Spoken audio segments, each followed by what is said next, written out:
আসসালামু আলাইকুম everyone, welcome to my YouTube channel.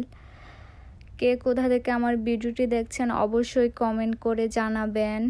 ঘুম থেকে উঠে আমি সব সময় আগে আমার জানালাটা খুলে দেই, কারণ জানালা দিয়ে আমার এই ফুল গাছগুলা দেখতে খুব ভালো লাগে।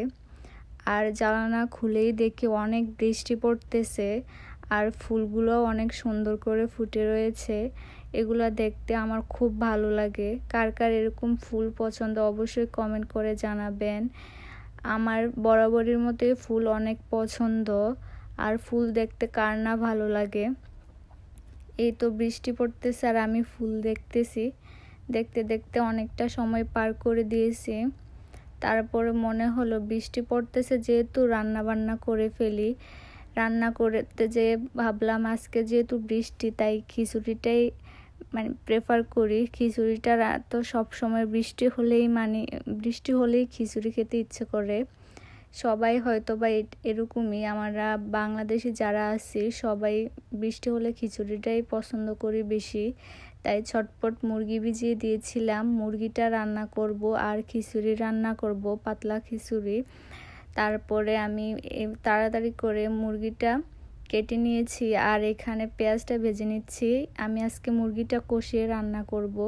কে কে এভাবে মুরগিটা কষিয়ে রান্না করেন অবশ্যই কমেন্ট করে জানাবেন।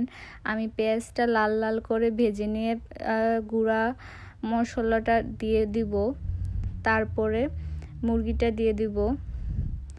আর রান্না করতে করতে ভাবতেছি আর যদি মা আমার পাশে থাকতো হয়তো বা মায়ের হাতের রান্নাটাই খেতাম।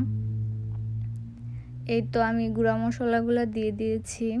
তারপর আমি একটু কষিয়ে নিব, ভালো করে কষিয়ে মুরগিটা দিয়ে দিব। এই তো মুরগিটা দিয়ে দিলাম। কে কে এরকমভাবে রান্না করেন অবশ্যই কমেন্ট করে জানাবেন।